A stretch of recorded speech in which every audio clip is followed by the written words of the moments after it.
Informação. Informação.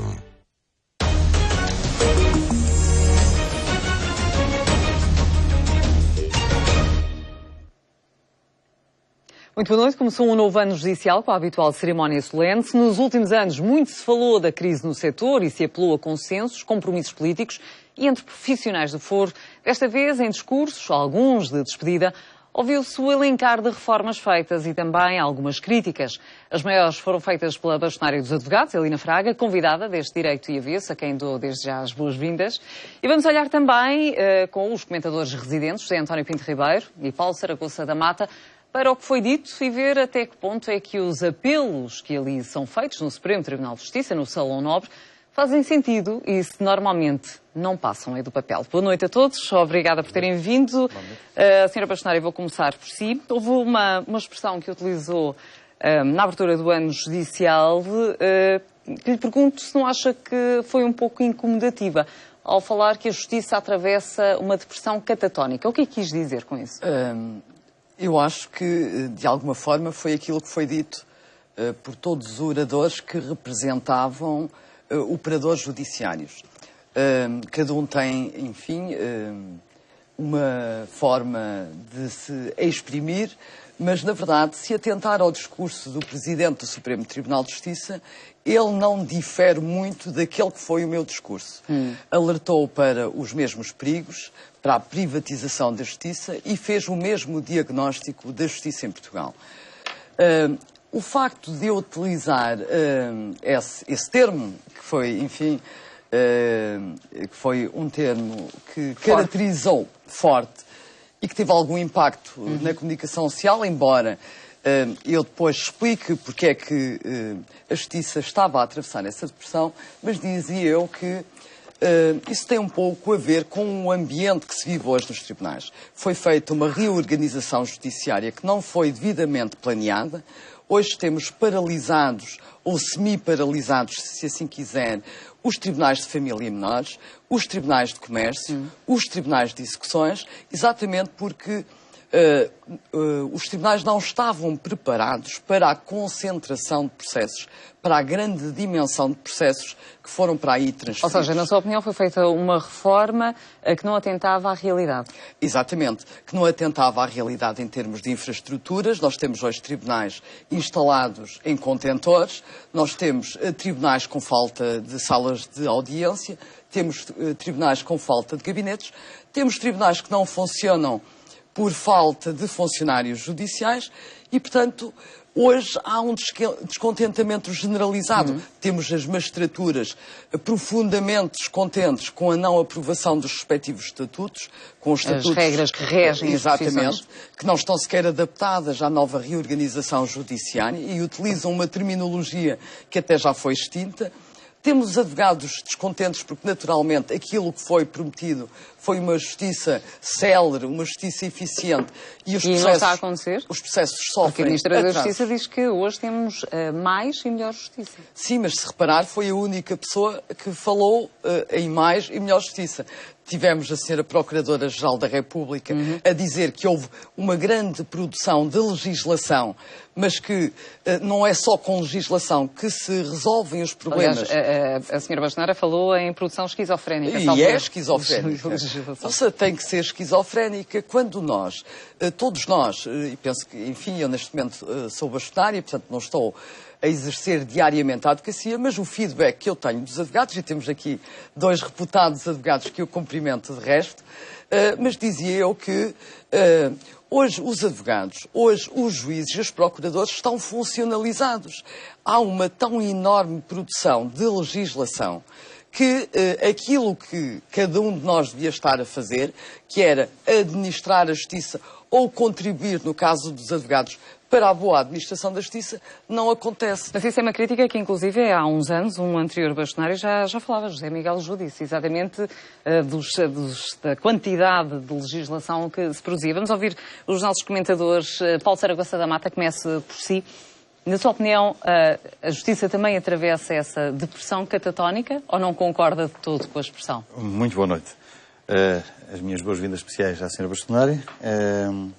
Devo dizer que concordo com três pontos fundamentais do que a Sra. Bastonária acabou de dizer e que estavam, aliás, aflorados realmente no discurso da abertura do ano judicial. Que os advogados estão descontentes, não há dúvida absolutamente nenhuma.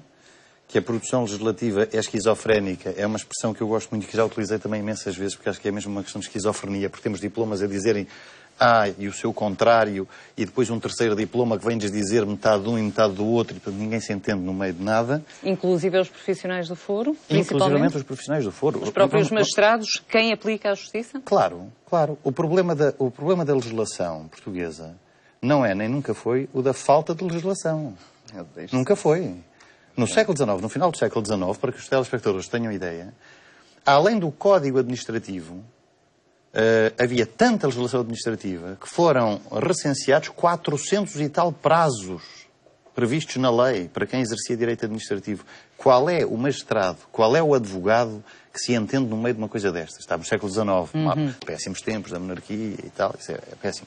Depois temos o Estado Novo, ditadura, péssimo. Grande democracia. Sim, sim. Então como é que estamos na democracia? Estamos com produção legislativa absolutamente desnorteada. E eu devo lhe dizer que eu deixei de ler o Diário da República todos os dias. Para não entrar em depressão catatónica. Para não entrar em depressão catatónica, vamos utilizar a expressão. Ora, portanto, eu dizia, quanto aos advogados descontentes, sim, a produção legislativa completamente esquizofrénica também concordo. Achei curioso, e este é só um pequeno apontamento, realmente não foi só a Sra. Ministra da Justiça que falou numa menor pendência. A Sra. Procuradora-Geral da República também insistiu, aliás, em algo que já tinha dito no ano passado, que havia uma diminuição de pendência nos processos a cargo do Ministério Público, que é a fase de inquérito. E uma maior percentagem de condenações. E também falou numa maior percentagem de condenações. O que eu sobre essa análise estatística, gostaria de fazer um programa específico com a Sra. Procuradora-Geral da República, porque esse aumento das condenações a mim não quer dizer que signifique uma melhor investigação, isso já depende. E em terceiro lugar, precisamente porque esbarro todos os dias nas barras dos tribunais, dizer que o clima de crispação é um clima de crispação permanente. Porque crispação em que sentido? Crispação é muito simples. Eu diria que há uma falta de senhoria no exercício das profissões, hoje em dia. Há uma falta de senhoria. Achamos habitual, achamos normal e até achamos educado uma diminuição do grau de respeitabilidade que as profissões se merecem. Eu, nas poucas intervenções públicas que vou tento sempre apelar a um maior nível de entendimento e de respeito mútuo, uma certa, eu diria mesmo uma certa educação excessiva. Eu nunca me dirijo a um magistrado judicial em sessão que não o trate por excelência. E, portanto, porque é a função que eu estou a tratar. E, portanto, custa-me imenso ver colegas meus, nossos advogados, ser maltratados em audiência, procuradores da República ser maltratados em audiência, haver falta de respeito aos magistrados judiciais que julgam, porque aquilo é uma função nobre, uma função nobilíssima, mas é também uma função de Estado. E há um respeito. É por isso que nós nos levantamos quando entram os juízes, não é? Por alguma razão será. Nós não nos estamos a levantar por um respeito pessoal àquela pessoa singular que ali está, mas eu diria pela beca que cinge, não é? E, portanto, isto é, estamos a trabalhar numa justiça que tem de ser aquilo que ela é, educada, polida e eficaz. E justa. E justa. José António Pinto Ribeiro, na sua opinião, há realmente esta crispação entre os vários operadores, nomeadamente até dentro da sala de audiências? Boa noite. Queria dizer que acho que há, relativamente ao sistema judiciário português, uma disfunção que é bastante permanente. Acho que este subsistema político, ou este sistema político chamado aparelho judicial, este sistema todo, num inquérito feito o ano passado, na altura dos 40 anos do 25 de Abril, pelo ICS, pelo Pedro Magalhães, concluiu-se que a opinião pública, a opinião dos portugueses, a opinião dos operadores, era de todos os sistemas, incluindo o sistema de saúde, a educação, as reformas, as pensões, tudo isso, era aquele que tinha absolutamente falhado em matéria de reforma depois do 25 de Abril.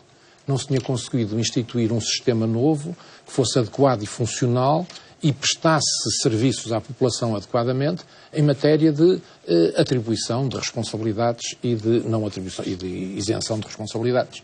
E, portanto, de fazer aquilo que era dizer o direito e, portanto, dar razão e não dar razão. O sistema de justiça é, numa sociedade democrática, um sistema absolutamente essencial, porque é, nomeadamente e especialmente em matéria de processo penal, aquele que responsabiliza as pessoas. Num sistema democrático, aquilo que a gente espera é que quem é competente, quem é sério, quem é trabalhador, chegue ao fim, sendo tudo isto, vai vencer na vida, isto é, vai ganhar dinheiro, vai conseguir desenvolver uma vida normal e uma vida boa, por mérito. E aquilo que se espera é que, se ele fizer, para fazer tudo isso, praticar ilegalidades graves, que seja detectado, que seja responsabilizado e seja punido. E, portanto, este sistema é um sistema que justifica o mérito na medida em que aplica a sanção quando há demérito.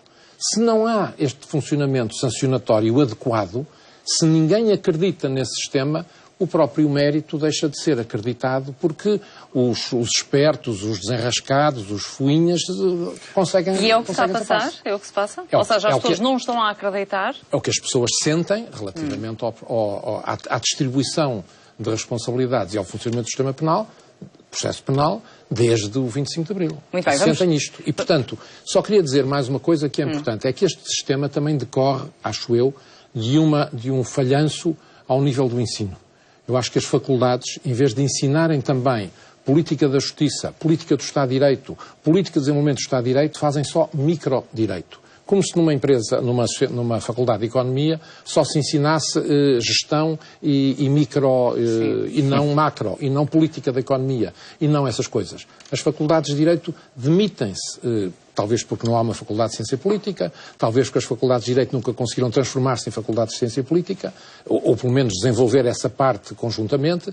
Não há quem escreva, não há quem pense e não há quem seja capaz de conduzir e propor reformas, que sejam reformas de modelo, reformas de sistema que permita que ele funcione. E daí, esta situação em que cada um diz uma coisa diferente do outro, nós muitas vezes nem sequer temos um mínimo de consenso em matéria de factos, o levantamento da situação e os dados nem sequer são consensuais e, portanto, não conseguimos sequer começar a trabalhar em conjunto para propor uma reforma adequada daquilo em que todos sejam de acordo. Um trabalho em conjunto que tem sido, ao longo dos anos, o apelo por parte do Presidente da República, mas agora importa recuperar alguns dos momentos da abertura do ano judicial em que a Procuradora-Geral da República alertou para a grave carência de funcionários e magistrados e a Ministra da Justiça diz que deixa o cargo com o sentido de dever cumprido. Na abertura do ano judicial, a Procuradora-Geral da República rejeitou as críticas de quem defende que o Ministério Público não é escrutinado. Joana Marques Vidal reconhece que se têm vivido tempos algo agitados, reafirma que uma autonomia em pleno pressupõe condições materiais e humanas. A grave carência de funcionários e magistrados a exigir a urgente abertura de concurso para admissão aos centros judiciários. Permitam-me também anotar a necessidade de reforço dos meios de investigação criminal, designadamente dos recursos humanos e materiais da Polícia Judiciária. Permitam-me, finalmente, reclamar atenção para a necessidade de consagração da autonomia administrativa e financeira da Procuradoria-Geral da República e do Ministério Público, como, aliás, se vem internacionalmente defendendo. A Ministra da Justiça enumerou o que chamou de reformas estruturantes. Diz que sai com o sentido de dever cumprido. Sai com uma consciência muito tranquila e muito orgulhosa daquilo que a equipa a que tive a honra de presidir e de dirigir permitiu fazer neste país, mudando completamente aquilo que era a matriz do Judiciário. Foi a última cerimónia enquanto Ministra da Justiça. Paula Teixeira da Cruz confirma que não vai continuar no cargo. Vai assumir o lugar de deputada para o qual foi eleita, mas não em regime de exclusividade. Helena Fraga, a Ministra disse que a missão estava cumprida, na sua opinião, não está? Não, porventura está. Então? Depende da missão que tinha. Se a missão dela era realmente alterar o paradigma da justiça, substituir uma justiça administrada por tribunais que são órgãos de soberania, e substituí-la por meios alternativos de resolução de litígio, se a ideia dela era obrigar as empresas e os cidadãos a recorrerem às arbitragens, porque são mais céleres, ao invés de recorrerem aos tribunais, ela cumpriu efetivamente a missão. E são mais céleres?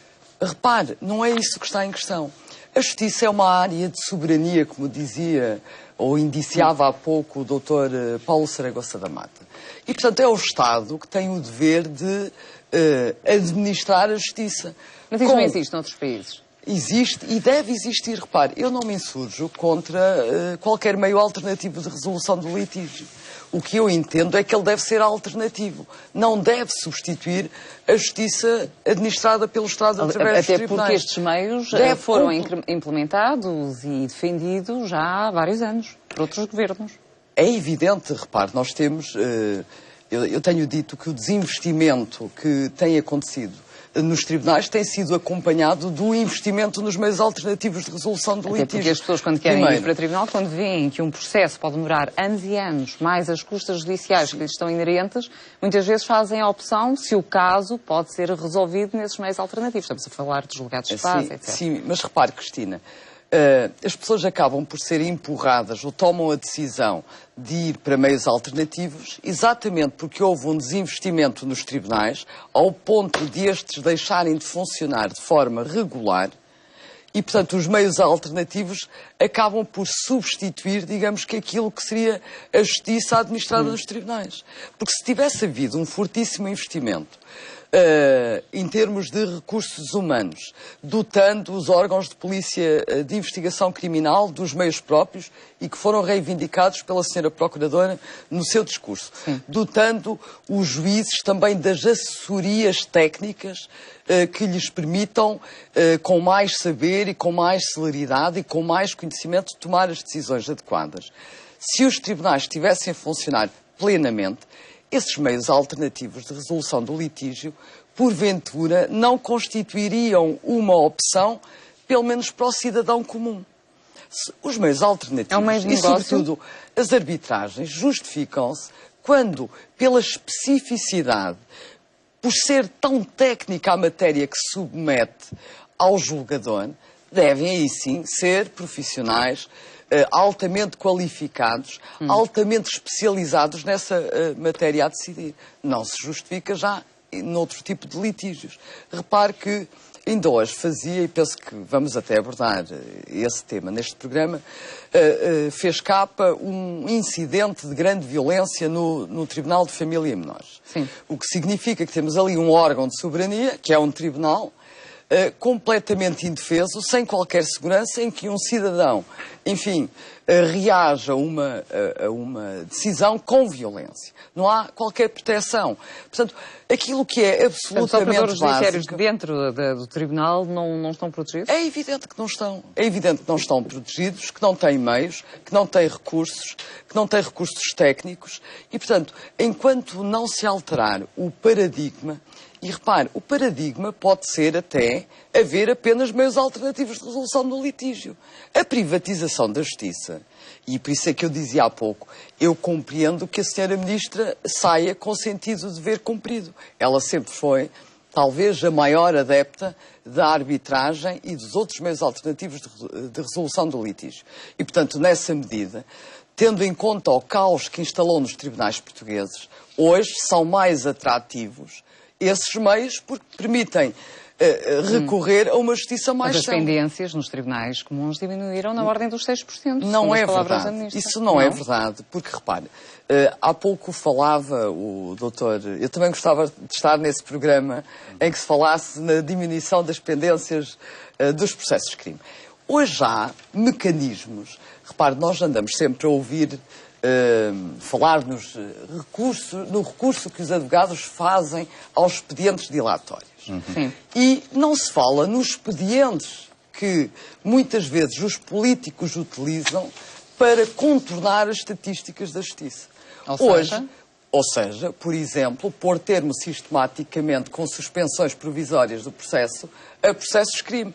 Por exemplo, o facto de se ter alterado o processo executivo e o processo executivo, antes da revisão, da última revisão do Código de Processo Civil, terminava, como era óbvio, após o ressarcimento do credor. Ou seja, enquanto decorria, por exemplo, um plano de pagamentos, a execução estava pendente. Hoje não. Com a mera apresentação de um plano de pagamentos, extingue-se a execução, sendo que o credor, eventualmente, até recebe só a primeira prestação. E, portanto, todas as demais prestações ainda não foram recebidas e já se extinguiu uma execução. Isso é uma forma de manipular os números da Justiça. Mas, hoje, em bom rigor, ninguém com seriedade pode falar nas pendências que existem nos tribunais portugueses. Exatamente porque, após o colapso dos sítios, da plataforma que faz a gestão eletrónica do processo, se conseguiu, enfim, reconstituir a plataforma, mas ainda não está reconstituída a funcionalidade...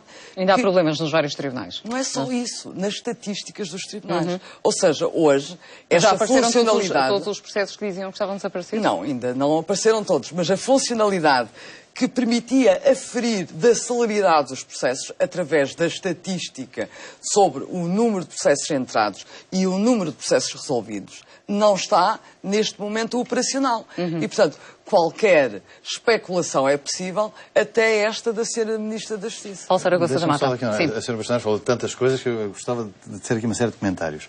Só uma última nota sobre os discursos da sessão solene. Não vou falar sobre eles em concreto, mas vou dizer o seguinte. Há um sindicalismo latente em quase todos.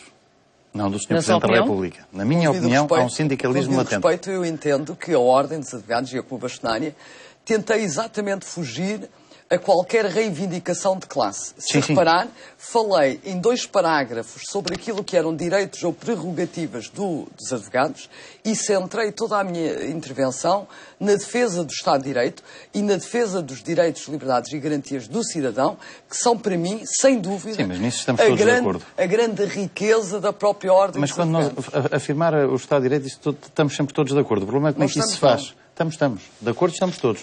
Eu vou dar-lhe um exemplo em que estou flagrantemente contra a posição que a Ordem tem mantido no que diz sob o seu comando. Diz respeito ao mapa judiciário. O mapa judiciário é óbvio que tinha que ser alterado. Óbvio. Nenhum país mantém um mapa judiciário durante 100 e tal anos e acha que ele está bem. Mas eu estou absolutamente de acordo que tem que ser Sr. Bastonário, já agora deixe-me acabar. Mas a Ordem deixou passar, deu a opinião contrária, e muito bem dada contrariamente, mas não fez um escândalo nacional com um diploma que passou discretamente no Parlamento, que foi a da homogeneização dos prazos do processo civil ao processo penal, do processo penal ao processo civil, que não era nada a homogeneização de prazos. Era permitir, por exemplo, que os tribunais coletivos fossem tribunais de rodízio. Está enganado, doutor. Não estou enganado. Foi ouvida. Foi ouvida, eu sei, e aliás eu tenho escrito sobre isso. E surgiu-se, e está publicado. Sr. Bastonário, eu também sei, porque eu li, e aliás cito-vos. O que estou a dizer é... Existe uma Ministra da Justiça autista e um poder legislativo completamente vergado ao poder executivo. Bastonário, mas deixe-me só terminar Deixe-me só terminar o meu ponto. A Assembleia da República estava vergada. Mas, Sr. Bastonário, a questão não é essa. A questão não é essa. A questão é quem defende direitos, liberdades e garantias e Estado de Direito Democrático deve falar do mapa judiciário.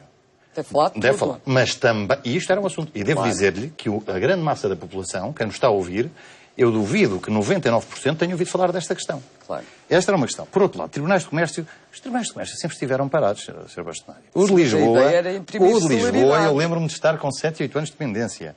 Os tribunais de família, eu em Loures, pessoalmente, tive um caso que esteve lá 7 anos e nunca foi decidido, porque eu, entretanto, deixei de ser advogado no caso. Portanto, nem sabe como é que acabou. Não, portanto, os problemas que estamos aqui a discutir não são problemas de 5 anos. Nem de 8, nem de 10. Dizia aqui o Zé António Pinto muito bem, são problemas da democracia. A democracia não conseguiu fazer... É crónico. Não conseguiu fazer a revolução na justiça. E implementar este sistema de direitos, liberdades e garantias na justiça, efetivamente. Mas não tinha que se começar por algo? Tem que se começar por algo, mas de certeza que não é pelos meios. Sabe porquê? Porque basta os últimos 25 anos para nós vermos uma coisa certa. Os tribunais têm cada vez menos funções. Cada vez mais juízes, cada vez mais funcionários, cada vez mais Ministério Público. E nunca nada chega. Claro. Isto é que essa é realmente uma reivindicação que se ouve sempre. São necessários mais meios, mais Mas nós, enquanto programa e enquanto serviço público, devíamos lançar um repto a quem tivesse poderes públicos a seguir, que era o seguinte: fazer uma análise estatística a preços constantes de quanto é que foi investido na justiça nos últimos 25 anos, ou 30 ou 40. Quantos magistrados de cada área existem. Fazer a comparação europeia com países da nossa dimensão e per capita, para depois ter certeza se temos muitos magistrados ou poucos, muita pendência ou pouca. Se é uma questão de produtividade ou não. Eu defendo uma questão que é o controle do workflow, controle do workflow na justiça, que é facílima de fazer com o sistema informático. É dessa maneira que se vai aos direitos, liberdades e garantias. Porque não me venham dizer que um tribunal ficar a mais 20 km ou a menos 30 km é o grande problema da justiça portuguesa, que não é. Porque se for para ir ver o Tony Carreira passa publicidade ao Algarve, uma pessoa vai de Braga. Não é. Portanto, o problema não tem. Esse não é o problema. O grande problema de direitos, liberdades e garantias em Portugal não é um mapa judiciário. Não é, nem é ver um tribunal num contentor. Porque eu estudei numa escola secundária num contentor, que era provisório no 25 de Abril e ficou sempre provisório. Se calhar advocacia num contentor. Isso aí, enfim. Doutora, exerci, por exemplo, no Tribunal do Seixal. Agora, mas não tem as melhores condições, não obviamente, para o exercício mas não é esse o da problema dos direitos, liberdades e garantias. O problema dos direitos, liberdades e garantias é quando nós deixamos, por exemplo, um tribunal criminal, composto por 3 juízes, ser permitido por lei que 2 dos juízes não assistam à produção de prova do início até ao fim. E o Parlamento deixou passar. E não houve um clamor público, liderado pela Ordem dos Advogados, a dizer isto é absolutamente inconstitucional, isto não pode ser. Isto é que é direitos, liberdades e garantias a sério. Mas ninguém suscitou a fiscalização. Mas eu não posso suscitá-la. A Ordem não pode. E eu também não. Claro. Cada um escreve por onde pode. Claro. Eu escrevi ao Parlamento. Claro, o Parlamento e ao Provedor de Justiça eu e à acho que Procuradora-Geral da República. o problema dos meios, o problema da morosidade, o problema estatístico, tudo isso é verdade. E é verdade que é ler o Nuno Garopa, ele dilo muito claramente. As reformas destinaram-se normalmente a maquilhar as estatísticas. Aquilo que se passou com as custas judiciárias e com o aumento exponencial das custas judiciais e que fizeram com que muitos processos desaparecessem. Porque se disse... As pessoas não têm dinheiro? Não é só por não ter dinheiro, é porque ainda se criou... Tem acesso à justiça também. Claro, mas ainda se criou um mecanismo que foi dizer quem desistir no prazo de um ano nem tem que pagar custas nem nada, pode desistir. Isto é, fez com que muita gente, perante aquele... Ainda para mais, era um custo para os processos já pendentes. As custas subiram para os processos pendentes, nem sequer era uma coisa para o futuro. Mas isso aconteceu em vários orçamentos de Estado de vários governos. Mas eu não estou a dizer... Eu não estou a dizer deste ou do outro governo, estou a dizer que o último aumento aquele que entrou em vigor depois em 2013, é uma coisa assustadora. Não tem comparação com nenhum. A gente vai ver as custas em Espanha, vai ver as custas em França, vai ver as custas na Alemanha. Não tem nada a ver com isto. Parece que somos um país 10 vezes mais rico do que aqueles outros. Mas mesmo assim continua a pendência. Mas o problema não é isso. O problema é na acreditação processual. Eu trouxe aqui uma coisa só para a gente perceber. Swaps. Guerra em tribunal começa hoje e vai durar 6 semanas. São em Londres. Em Londres, tribunal inglês. Primeiro, reparem, não escolheram todas as technicalities que quiseram, não escolheram um tribunal arbitral.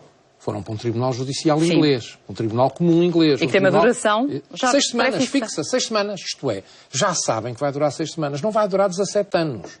Isso não em vai Portugal, durar 9, por mera 7. curiosidade, um processo desses, aliás, não houve acordo e teve que ir para lá, mas um processo desses em Portugal, quanto é que poderia... Não é quanto, vai durar o tempo que o Tribunal entender que dura. Isso for Porque é o Tribunal. É um incógnito. É o Tribunal que determina. Mas nisto estamos todos de acordo que é assim. Que ao nível da produção de prova não se sabe. Não são os advogados que dizem quanto quanto é que dura. Eu estou em desacordo com uma coisa. Se fosse cá em Portugal, iam para uma arbitragem, não iam para um tribunal judicial. Desculpa, porquê? Porque é essa opção política. Não.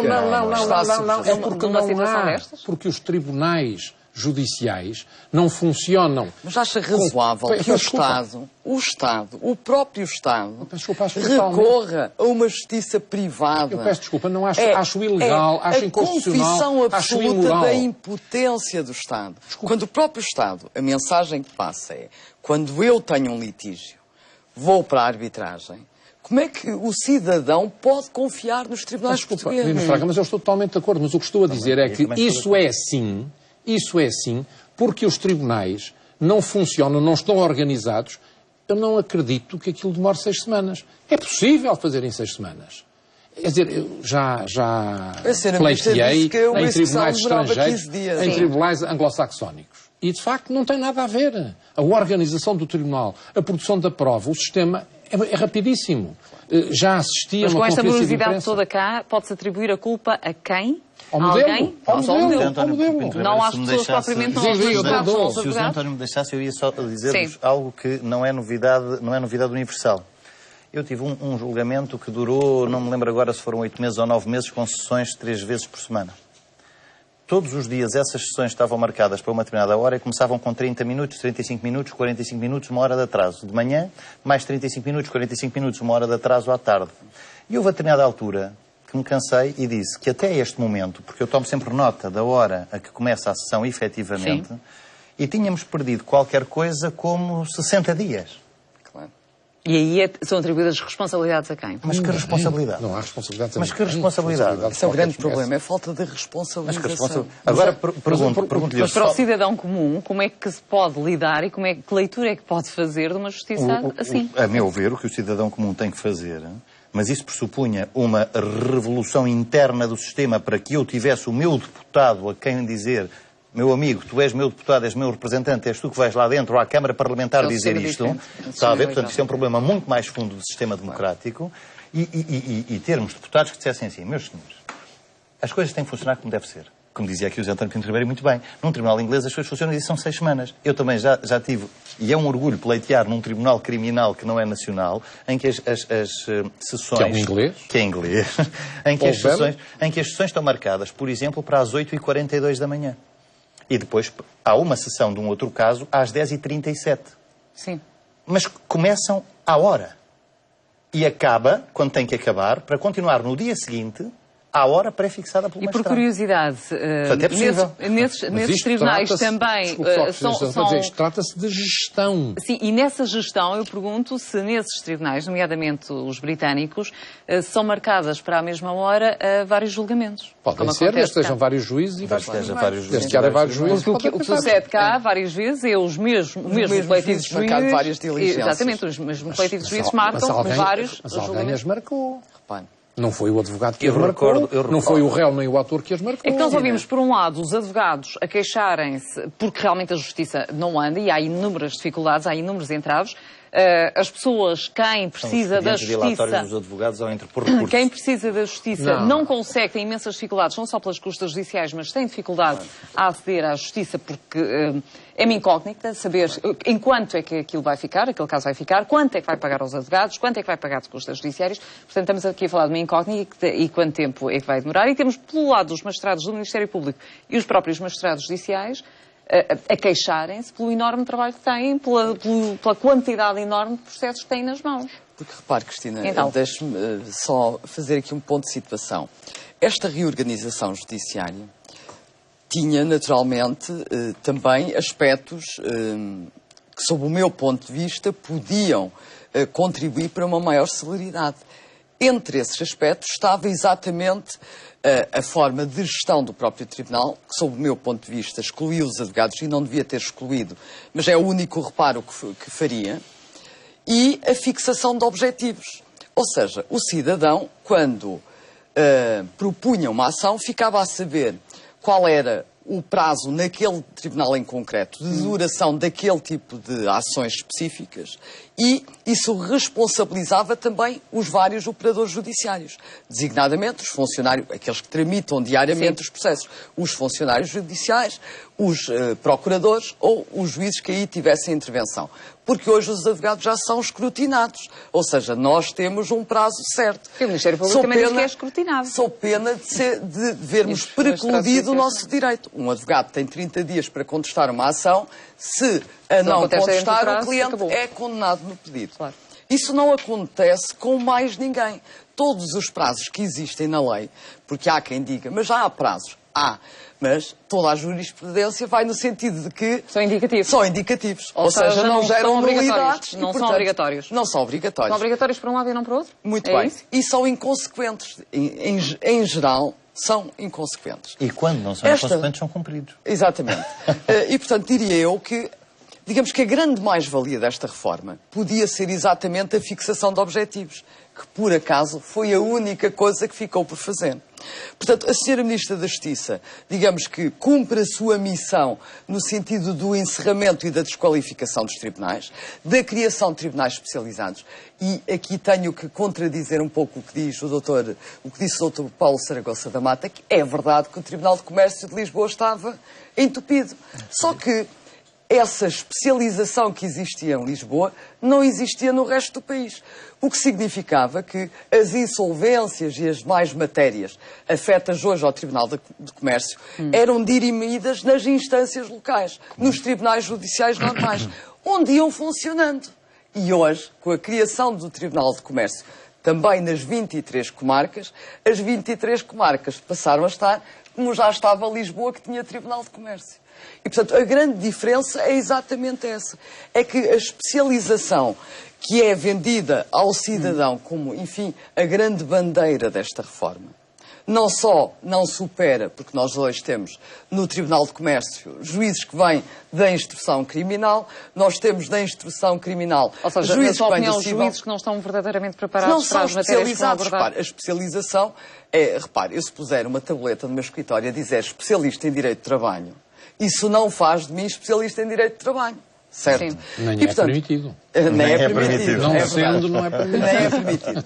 E, portanto, é exatamente o facto de eu ter um determinado currículo, de ser reconhecida como reconhecida como especialista numa determinada área. Pedir, já agora, pedir e não também o reconhecimento da especialidade na Ordem dos Advogados. Sim. Mas dizia eu que isso não aconteceu na Justiça. Portanto, os juízes concorreram com base na sua antiguidade e quiseram aproximar-se, muitos deles, e bem, das suas residências. E se a vaga era no Tribunal de Comércio, concorreram para o Tribunal de Comércio, mesmo quando eram oriundos de outras áreas de especialização. Quais são as principais? Como bastonária da Ordem dos Advogados, eu presumo que receba inúmeras queixas de vários cidadãos, até inclusive contra advogados. Há alguma que retenha, desta altura, desta reorganização territorial, deste novo mapa judiciário que entrou em vigor há sensivelmente um ano, tem ouvido muitas queixas? Muitas. E há alguma que a tenha sensibilizado? E muitas dar queixas, exemplo? e por isso é que também discordo. Repare, para exercer a advocacia em Lisboa é naturalmente muito diferente do exercício que se faz por esse país fora. Nós temos colegas que não são 20 km, doutor, são 100. É que fazer 20 km... Eu não faço só em Lisboa, Pronto, doutor, mas repare, o doutor diz, não são os 20 km de distância. É evidente que os 20 km de distância, sobretudo quando estamos servidos de uma rede de transportes públicos e de uma rede, enfim, de autoestradas, os 20 km fazem-se em 5 minutos. Mas a questão é que esses movimentos foram fechados... A Nacional no Alentejo demoram bastante mais a ser feitos. Mas a questão também é se esses tribunais foram fechados, tinham um movimento processual que justificasse que continuassem abertos, com as despesas todas que estão essa é uma discussão que podia ser feita aqui num programa, que é o custo da justiça. Se esse custo, que é um custo da democracia, deve ser assumido pelo Estado, o Estado deve ou não garantir o acesso à justiça e aos tribunais a todos os cidadãos, ou deve transferir os custos da justiça para o cidadão e facultar apenas o acesso àquele que tem capacidade para ser utilizador. É o princípio que se utiliza hoje nas estradas, nas autoestradas, o princípio do utilizador-pagador. Só que, repare, nas estradas, quem não pode fazer o seu trajeto, o seu percurso na autoestrada, tem que ter uma alternativa à Estrada Nacional. Sim. Na Justiça isso não acontece. Ou seja, só temos os tribunais. Ou o Estado assume o custo da Justiça como um custo da democracia, ou diz, eu abdico desta área de soberania e entrego-a aos privados. E aí aparecem os centros de arbitragem a proliferar-se. Em relação a esta reorganização do mapa judiciário, é necessário, ainda para mais que uma nova legislatura prestes a começar, embora não saibamos quem é que vai estar à frente da pasta da Justiça e também não sabemos propriamente os partidos, mas tirando essa questão, é necessária aqui uma nova visão da reorganização judiciária? A minha ideia desde o início, aliás, foi por isso que eu comecei quando toquei neste tema do mapa judiciário, que o mapa tinha que ser alterado. Sim, mas também tinha havido uma tentativa, salvo erro, em 2007, não é? Com um período experimental e que teve despesas e depois ficou pelo caminho. Se tem erros, claro que há de ter erros. Não há nada que seja perfeito na criação humana à primeira vez. Se há um sítio que realmente só há estrada nacional e são 100 km e tem que ser repensado, obviamente que sim, que se faça. Agora, o que eu acho é que tinha que ser feito um novo mapa judiciário, tal como acho e não tem nada a ver com o que estamos aqui a discutir, mas que a própria estrutura jurídico-administrativa do país não está adequada, apesar de já ter sido dado um passo nesse sentido, não está adequada. Numa sociedade em que nós vivemos de uma forma eletrónica, de uma forma rápida, súbita, há estruturas que estão completamente anquilosadas, que não fazem falta, têm que ser alteradas. O que eu acho fundamental que haja é muito bom senso nas reformas que se fazem. Para evitar a legislação esquizofrénica que a senhora Bastário falou e de que todos falamos e que estamos todos de acordo, para evitar, por exemplo, a extinção de algumas instituições que até fazem falta. Agora, não tenha nada contra a arbitragem, nada. Quem tem dinheiro para ir para a arbitragem, quer fazer a arbitragem e sair da justiça pública, faz muito bem. Portanto, é a justiça só para uma determinada classe económica. Quem quiser pagar. O Estado tem, obviamente, é uma função de soberania, manter um serviço de justiça e justiça de qualidade. Agora, se o Estado não consegue garantir essa justiça de qualidade... E não está a garantir? Eu penso que não. Eu penso que não está a conseguir garantir essa justiça de qualidade. E a prova de que não está a garantir justiça de qualidade advém-nos, não é... De onde é que vem esta sensação? Não é das estatísticas, não é de nada. Porque eu, pessoalmente, não confio nas estatísticas, precisamente porque acho que as estatísticas, primeiro, elas podem ser lidas de todas as maneiras, mas mais, elas tinham que ter métodos muito corretos e muito fiáveis de obtenção de dados. E a obtenção de dados nem sempre funciona muito bem. Agora, o que era absolutamente fundamental, acho eu, neste ponto de vista, era que quem metesse a mão na massa, fosse qual fosse o partido, fosse qual fosse o ministro, fosse quem fosse o que tutelasse, era que pensasse seriamente: queremos ou não queremos um modelo de Estado de Direito Democrático garantido diariamente, justiça de qualidade, e o que é preciso para isto? É preciso formar de outra maneira? Sim. É preciso formar de novos tipos de tribunal? Aliás, eu e o José António Pinto Ribeiro falámos disso a semana passada. Que processo penal queremos? Queremos um processo penal como temos desde 87 ou queremos um sistema totalmente novo? Mas sem pruridos e sem classismos, porque até parece que eu estou só a defender a classe dos advogados. Eu não estou. Há magistrados ótimos, como há advogados péssimos, como há advogados ótimos e há magistrados péssimos. Em todas as profissões não há um classismo aqui, não é? Eu acho que quando o Paulo diz que nada é perfeito à primeira vez, é uma banalidade em que todos tendemos a concordar. Mas eu não acho que seja. Então? Isto é, eu acho que nós devíamos fazer uma coisa, por exemplo, fazer estudo de direito comparado. Como é que noutros países se resolveu isto? Já se inventou a roda no outro lado. Como é que os ingleses fazem este problema dos tribunais especializados? Tem uma maneira muito simples, que é muito curiosa. O tribunal competente é o tribunal mais perto da minha casa. Eu sou o autor da ação. O tribunal mais perto da minha casa é o tribunal competente. Eu vou lá e faço o que eu quiser. Sim, aqui muitas vezes há grandes problemas a nível territorial, por exemplo, não é? Quando eles são concentrados em Santarém, é difícil que as pessoas do outro lado venham ali. Quando o Supremo Tribunal Administrativo existia como instância de recurso em Lisboa e apenas em Lisboa, para muitos recursos, primeira instância, era assim. E, portanto, há muitas soluções para isto. Depois, acho que, relativamente a este modelo, aquilo que é essencial pensar é se queremos ou não queremos ter separação de poderes. É que se queremos ter separação de poderes, esta formação e esta existência de juízes e Ministério Público juntos no SES, juntos nos tribunais, não é possível estarem juntos nos tribunais. Têm que estar separados, completamente separados, nomeadamente e especialmente no processo penal, onde o Ministério Público desempenha um papel... Aliás, nós olhamos para os Estados Unidos e vemos que o posicionamento até em sala. Mas não é só na sala, mas o essencial não é na sala. Também é na sala essencial. Mas não é por ser igual aos magistrados, é porque estão igual aos advogados. Estão ambos, um ao lado do outro, sim, sentados de uma maneira que permita a proximidade com o arguido, eles estão a falar com ele, mesmo quando ele está preso preventivamente, sim, ele está ali, não está na teia. Mas, independentemente disso, aquilo que quer dizer é que ou se quer um processo de partes e uma justiça adversarial, ou não se quer um processo de partes e quer-se um processo inquisitorial ou acusatório, que é uma derivação do inquisitorial. Isto são questões que se podem estudar, que se podem comparar, que se podem saber. Pode-se fazer estudos de direito comparado nesta matéria e ver como é que os outros funcionam. E alguns já estão feitos, aliás. Alguns estão feitos, mas depois não estão bem feitos, depois estão feitos há muitos anos. Aliás, a Cristina falou, e bem, iniciou-se uma reorganização judiciária, ainda com o anterior governo. Sim. E, digamos que não foi feita qualquer avaliação. Houve um período experimental? Sim, com as comarcas piloto e, enfim, o mínimo que se devia fazer era fazer uma avaliação se naquelas comarcas piloto enfim, tinha ou não havido o sucesso que se pretendia. Se havia tal eficácia e maior celeridade. Mas isso pela tradição que temos de não termos uma administração, eu vou utilizar a expressão em sentido muito lato, uma administração pública perene, como falámos, não é? Sim, cada um que chega quer deixar a sua marca e a sua revolução. E já vimos que o pior que nós temos são as tradições.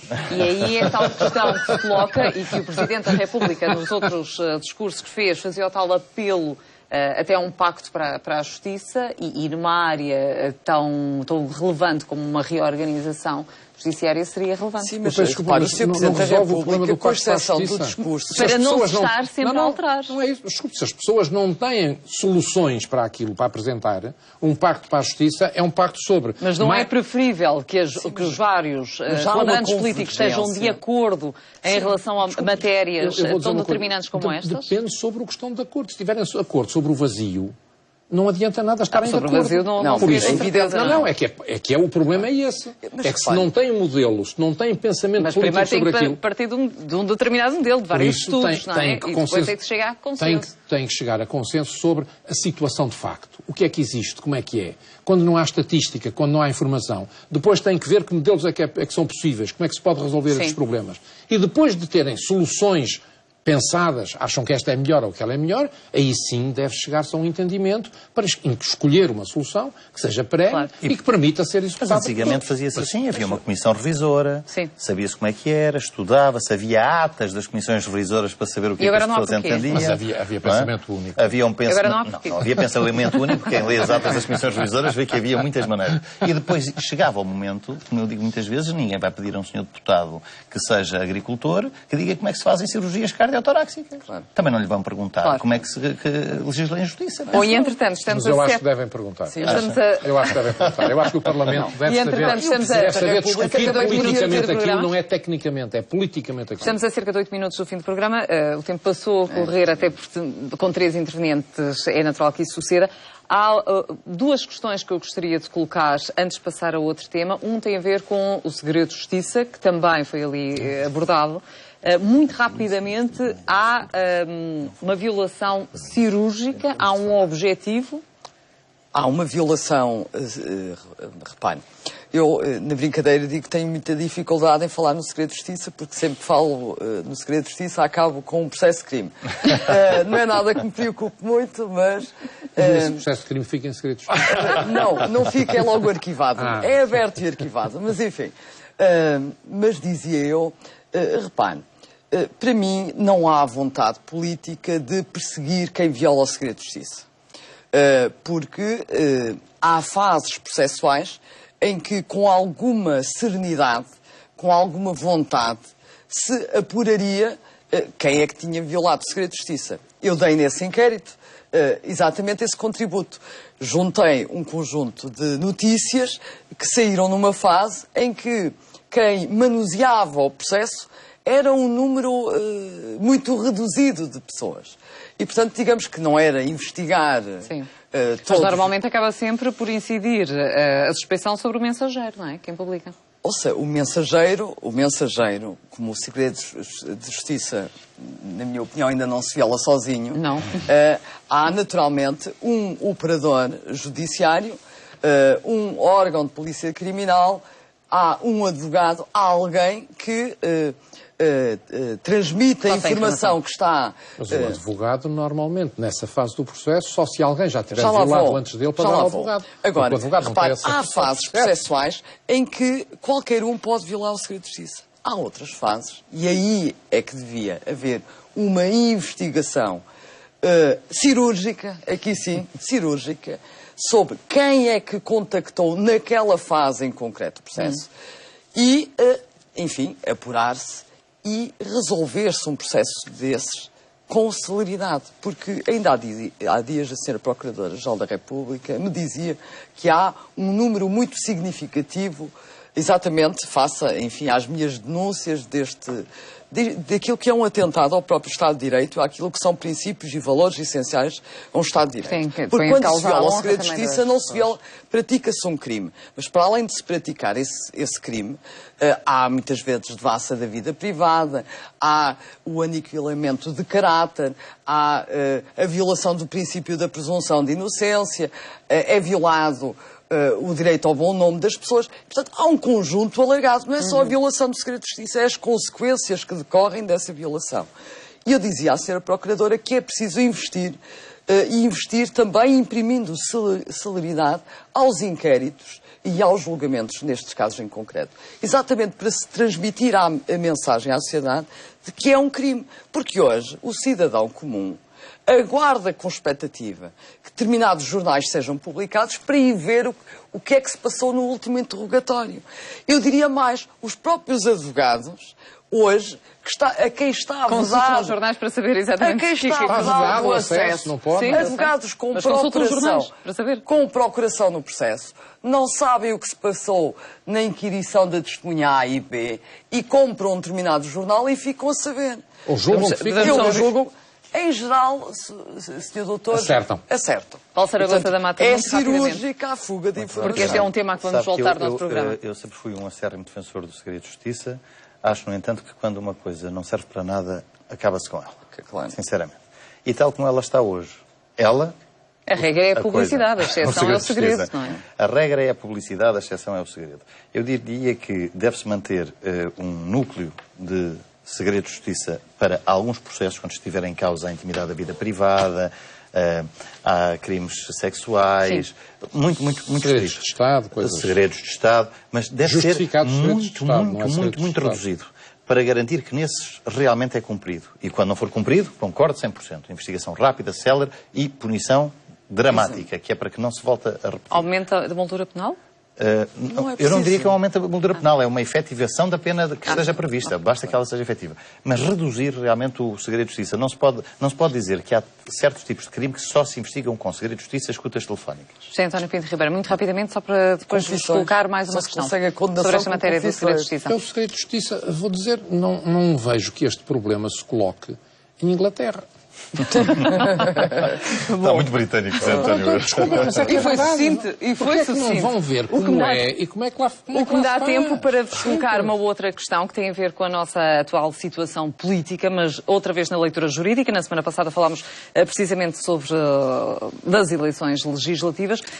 Eu pergunto-vos, que já que passou mais de uma semana sobre as legislativas, sucedem-se as reuniões, quais os cenários com o suporte jurídico que se podem esperar nesta altura? Helena Fraga. Eu daria como integralmente reproduzido aquilo que foi dito no último programa pelos dois colegas aqui presentes. Naturalmente, enquanto bastonária da Ordem dos Advogados, estou preocupada e acho que se deve formar um governo estável, embora tenha dito, e reafirme isso, tenha dito no discurso de abertura do ano judicial, a estabilidade não é um valor em si mesmo. É preciso perceber que não há mais estabilidade do que aquela que existe, por exemplo, na Coreia do Norte. E, portanto, é preciso termos noção de que a estabilidade não pode minar nem a pluralidade, nem a liberdade. Portanto, é um valor sempre relativo e que tem que retroceder em relação a outros valores que são mais importantes para que se possa falar de uma verdadeira democracia. Depois, enfim, como democrata que sou, acredito em todos os partidos políticos. Para mim não existem partidos nem há bestas nem bestiais. Todos eles estão no Parlamento. Todos os deputados foram eleitos de forma democrática e a sua eleição representou a manifestação de vontade do povo. E, portanto, entendo que com a serenidade a que temos assistido, devem decorrer negociações para se conseguir esse tal valor que não é absoluto da estabilidade e para que Portugal possa, enfim, afirmar-se como um verdadeiro Estado de Direito democrático, sem que existam apenas um ou dois partidos, mas que tomem conta a pluralidade que resulta do nosso próprio sistema político. Paulo Saragossa da Mata, ficámos agora com 2 minutos para os dois. A situação O que é que o Presidente da República pode fazer? Eu vou responder o que faria se fosse Presidente da República. A situação, para mim, é exatamente igual a outras que já existiram anteriormente. A repartição é que é diferente entre o lado esquerdo e direito das bancadas parlamentares. Ora, um democrata e um homem que respeita a lei faz exatamente a mesma coisa, seja quem for que esteja do lado esquerdo ou do lado direito. E, portanto, se já tivemos uma situação semelhante, a distribuição é que era diferente, o que foi feito outra vez, porque é que não se há de fazer desta vez? Ou seja, na sua opinião, seria a coligação a tomar posse? Parece-me uma coisa tão linear, tão normal. O pensamento contrário levaria, por exemplo, a que o segundo governo do Sr. Engenheiro Sá talvez nunca tivesse tomado posse. Alguém levantou esta questão há anos atrás. Mas porquê que estas questões às vezes se levantam? É porque a distribuição, em vez de ser à direita, é à esquerda? Não, porque penso que houve anúncio público de que iam reprovar o programa de governo. O programa eleitoral. Eu acho que é só depois de acontecer. É só depois de acontecer. Estamos de acordo. É uma coisa muito simples, muito breve, muito simples. As pessoas têm de perceber que o objetivo dos partidos é ganhar eleições com vista a formar governo. E que todos os partidos perderam esta eleição. Costumam as noites eleitorais ser eu ganhei, tu ganhaste, eu ganhei. Sim, mas uma coligação que teve mais votos. Perderam todos. Um perdeu a 10 metros da meta, o outro perdeu a 20 metros da meta, o outro a 30, a 40, a 50. E perante cenários? Perante este cenário significa que aquilo que deve funcionar é aquilo que o Parlamento entender ser como forma de formar essa maioria. E por isso, ou seja, poderá ser à esquerda. Desculpe, poderá ser o que o Parlamento entender. Por isso é que a Constituição diz que o Sr. Presidente da República deve convidar, ouvidos os partidos, isto é, o que tem assento parlamentar, ouvidos eles, e em função do que eles lhe disserem, deve convidar alguém, atentos aos resultados. Não diz a maioria, não diz quem é que teve mais, não diz nada disso. Portanto, na sua opinião, há uma legitimidade, por exemplo, para um governo de esquerda? Há uma legitimidade. Desculpa, há a mesma legitimidade que há na Dinamarca, em que o partido mais votado não faz parte do governo. Há exatamente a mesma legitimidade, não há nenhuma outra, não há nenhuma diferença. Mas aquilo que queria que as pessoas percebessem é que perderam todos aquilo que queriam, que era ter maioria. Houve um que achou mesmo que tinha maioria se fosse coligado à partida. E coligou-se, mas não conseguiu ter. Os outros, se calhar, coligam-se depois. Mas têm exatamente a mesma legitimidade para se coligar que o outro teve. Bem, há uma coisa mais que eu queria dizer que é muito importante, só muito rapidamente. Temos de ir. Temos que acabar mesmo. Tudo isto que aconteceu no passado, aconteceu sempre relativamente a partidos que tinham oposição charneira. Isto é, podiam ter apoio à direita ou à esquerda. Aquilo que é totalmente diferente é que desta vez o partido, digamos, ou a coligação que tem mais, não tem possibilidade de apoio do outro lado. Não tem uma posição charneira. Não pode ter mais apoio do que aquele que já tem. Muito obrigada. Este será certamente outro tema a que voltaremos. Muito obrigada, Helena Fraga, por ter estado neste Direito e Avesso. Boa noite. Obrigada pela atenção.